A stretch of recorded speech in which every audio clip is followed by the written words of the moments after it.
Tingnan mo, Kailangan eh, baka makalaban. hindi niyo ba napapansin na habang binabalahura nyo ang isang FLM,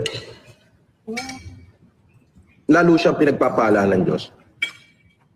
Binibigyan siya ng Diyos na maayos na tulugan. Hindi ko laong. Hindi. Pinipilit mo lang na ikay matulog sa maayos na tulugan. Wala ka ng pambayad, diba, doon sa BF Homes? Wala kang pambayad ng upa. Kaya diyan ka natutulog sa Heritage.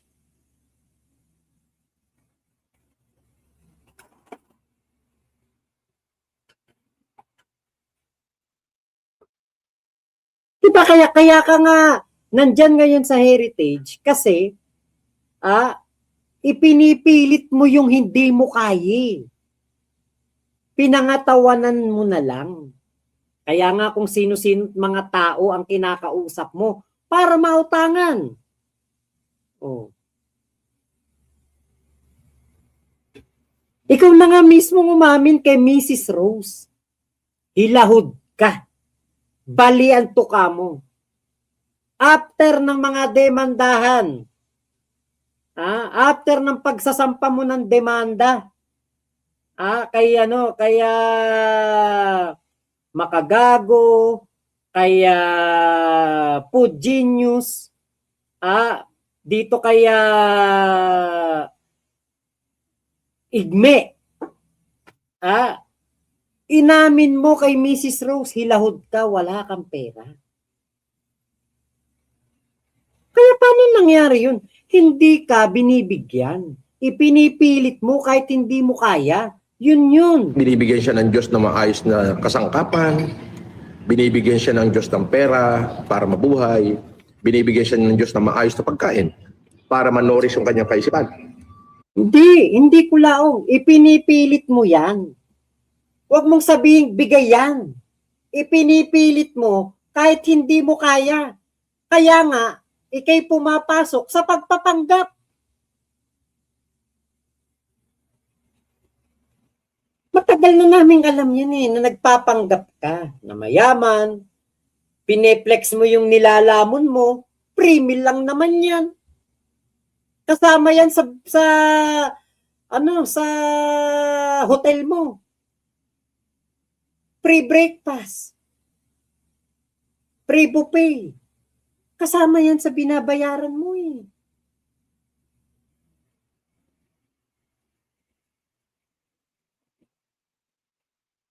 Kasama yan sa pagpapanggap mo. Ulaong. Hindi ka bliss. Iba yung bliss eh. Yung bliss hindi na dedemanda, hindi nang aapak ng tao, hindi nang tatarantado ng kung sino-sino. Yan ang bliss. Pero yung ginagawa mo, pagpapanggap yan eh. You're trying to be cool, but you look like a fool to me. Yun. Nagpapanggap ka. Yan ang isa sa mga strategy mo para magmukha kang mayaman, magmukha kang Marcos. Alam namin yan, matagal na.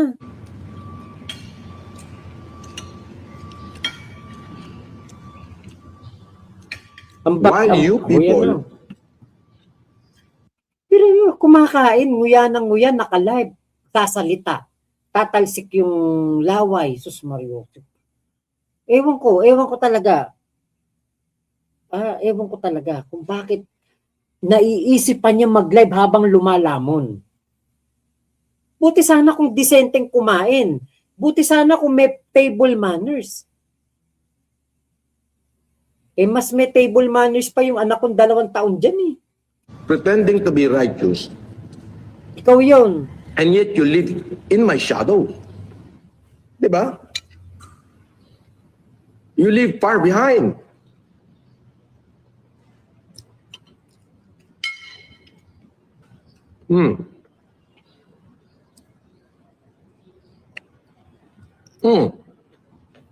Di ba?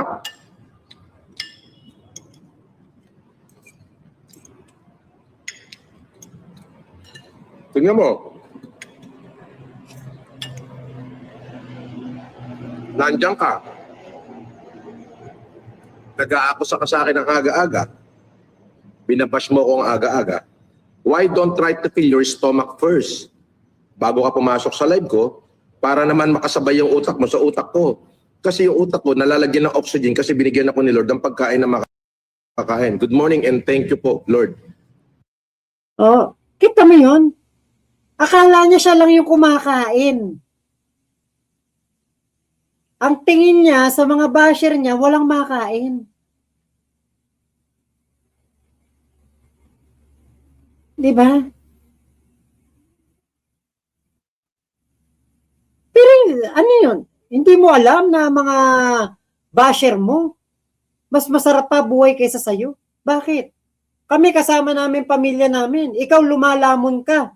Sino nasa harapan mo? Hindi mo kilala. Oo, may sinusubo kang ang pagkain. Nakikita namin ang laki ng bunganga mo sa pagkain.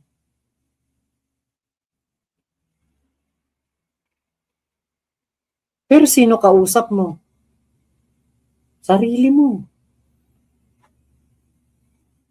At least kami kapag oras ng umagahan, tanghalian o hapunan, kasabay namin yung asawa namin, anak namin, mga kapatid namin, mga nanay at tatay namin, mga tito at tita namin.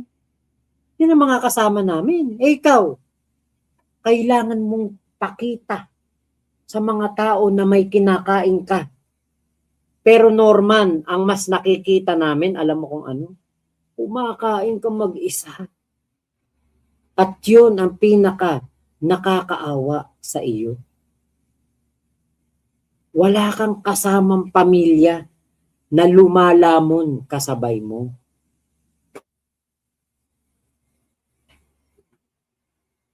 Hindi mo kinayaman yan, Norman. Hindi mo kinaastig yan, Norman. Kahit kumakain ka pa dyan ng wagyu, kahit kumakain ka pa dyan ng kabyar, steak, hindi kami maiinggit, Norman. Alam mo kung bakit? Dahil mismong sa pagkain mo na lamang, kailangan mo makasama ibang tao. Kami, pamilya. Kaya kita nyo, meron ba kayo nakitang basher ni Kulaong? Nagbablog ng anti-Kulaong na kumakain. Salita ng salita habang kumakain. Wala. Bukod tanging siya lang ang gumagawa niyan. Ha? Buti sana kung isang beses lang natin makita yan. Hindi. Every time nalalamon yan. Laging naka-video. Laging naka-live. Bakit? Wala siyang pamilya.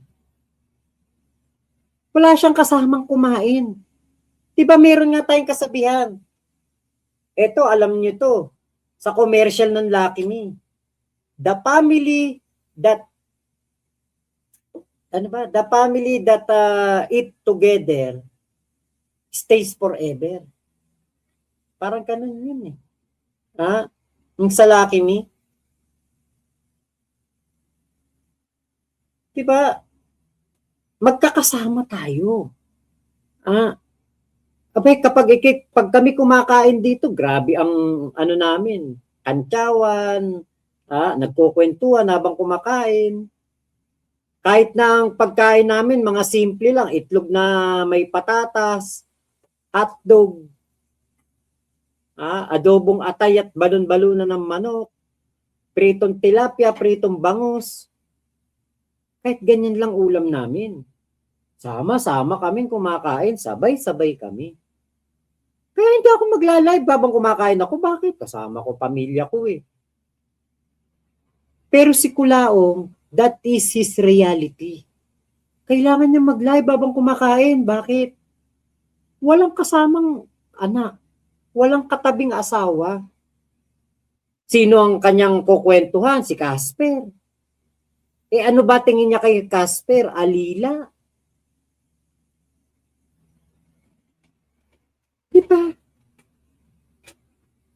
Kaya yun. Yun ang hindi alam ni Kulaong. Nakikita natin ang kanyang pagiging miserable habang siya'y lumalamon. Yun ang totoo nun. Yun ang real talk, Kulaong. Diba? Saka isa pa, hindi kami natatakam na makita kang lumalamon. Hindi. Nakakadiri nga eh.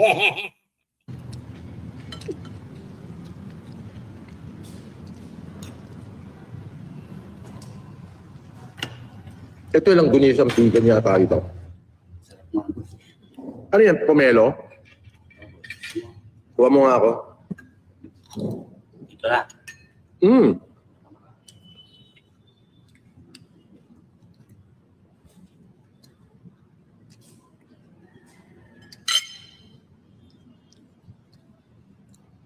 Sabi ni Dong Pogi, wala akong paki sa pinagsasabi niyo sa boss ko. Idol ko. Pwede makikain, boss. Wala pa ako almusal. Halika.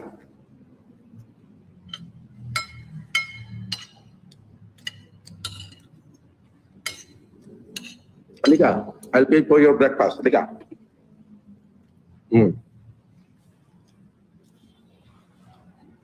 Halika dito.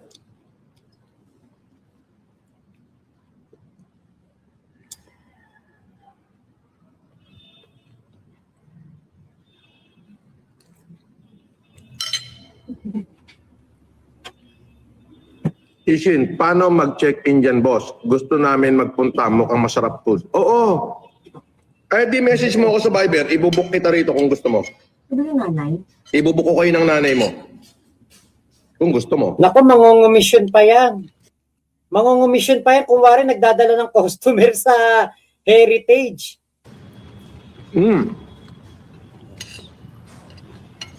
Tignan mo si Manang Casper, oh. Hayop mga si Manang Casper, oh. Diba, kita nyo? Oh. Kita nyo kung gaano niya maliitin si Casper. Eh siguro nga, baka nga ngayon lang nakakakain ng ganyan mga pagkain si Casper. Pero diba, huwag mo naman ipamukha doon sa mga manonood mo na alila mo yan. Siguro alam niyo si Casper, hindi na lang makaporma, kasi hindi naman matatanggap sa ibang trabaho, wala nang ibang mapapasukan. Diba? Kaya siguro ganyan si Casper, tinatanggap na lang niya kung ano ang pinapakita ni Kulaong sa mga manonood niya patungkol sa kanya. Kasi wala eh. May mga kaso, diba? Sino tatanggap diyan? May mga kasong matitindi. Baldi-baldi? Oh, diba? Kita nyo.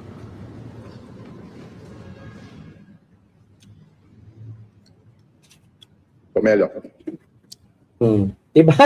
Kahit pomelo na lang, iyayabang pa eh. Kaya hindi ako, alam niyo, sabi ko nga, napakalayo sa katotohanan na itong si Kulao sumakay ng eroplano tapos nakaisip, hindi na lang ako tutuloy, bababa na lang ako ng eroplano. Putya, yan nga lang makatanggap ka ng pomelong libre. Ipagyayabang mo pa sa video mo eh. Yung pa kayang ikay nasa eroplano, clout na yon. Flex na yon. Kasi ang akala ni Kulaong, ang mga tao hindi kayang gawin yung ginagawa niya. Yan si Kulaong, ganun kayabang. Akala niya, yung mga natatamasa niya, hindi natatamasa ng ibang tao. Siya lang ang nakakagawa. Imposible naman yun. Sige, boss. Magkano day job? Pag ginamit mo yung pangalan ko, ano na yon? 4-8, good for 2. Good for 2 na yon. 4-8, good for 2, may libre pagkain ka na. Nagdagdag pa eh. Samantalang dito, nagtingin ako kung magkano ang mag-booking doon sa Heritage Hotel. 4 na araw, 10,000. free breakfast. Good for 2. Oh, may free breakfast ha. Tinignan ko, 4 na araw, 10,000. Free breakfast. Tapos sa'yo ko lang for 8.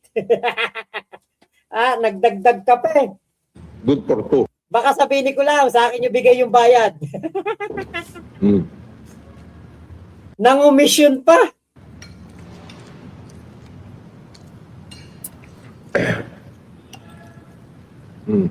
Sabihan mo ako sa Viber para ako na mag-book sa'yo dito. Nako, delikado.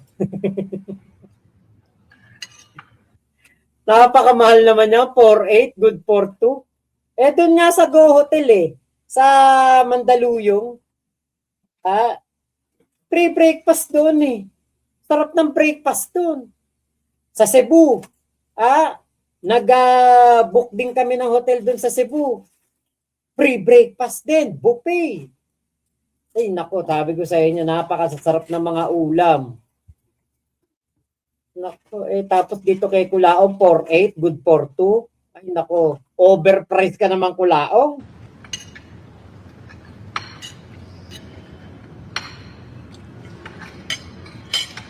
Bot, bakit malungkot si Pastor? Maaga-aga, may tinulungan. May tinulungan agad. Yung kanyang 2,000 na nasa bulsa, ibinigay pa doon sa isang babae na iniiwan ng jowa.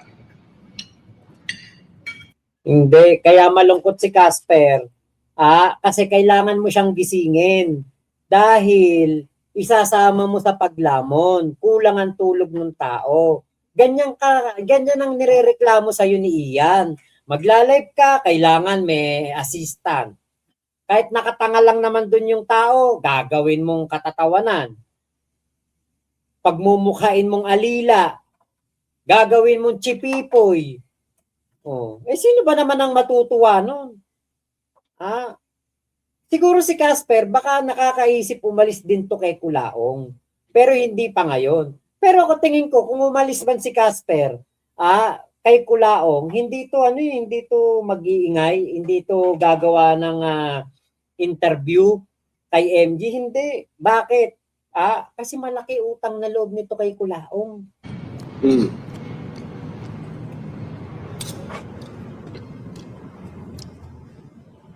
Hindi sana namin lalapitan. May mga pulis kasi.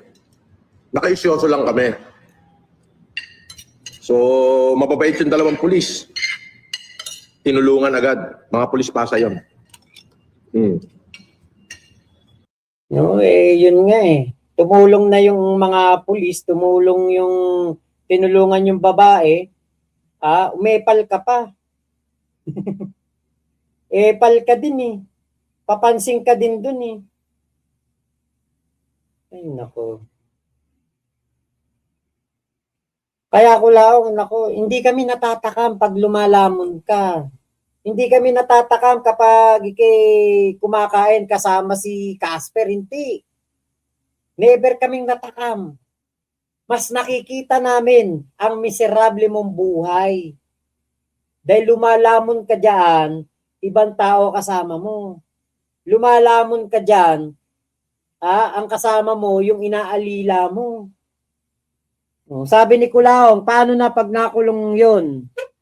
Tigil na ba content? Mawawala na ng content eh. Di na makapag-live yun. Hindi pa rin tayo titigil.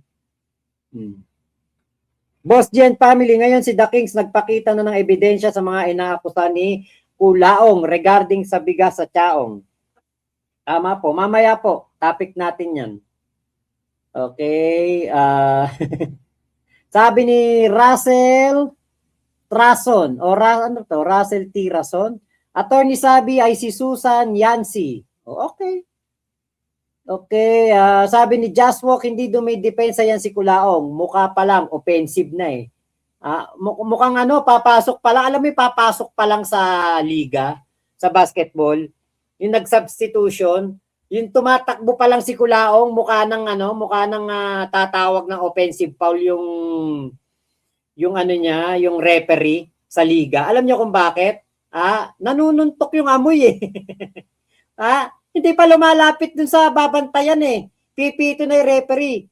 Foul. Oh, magtataka si Kulao, bakit hindi pa ako lumalapit Defensive foul.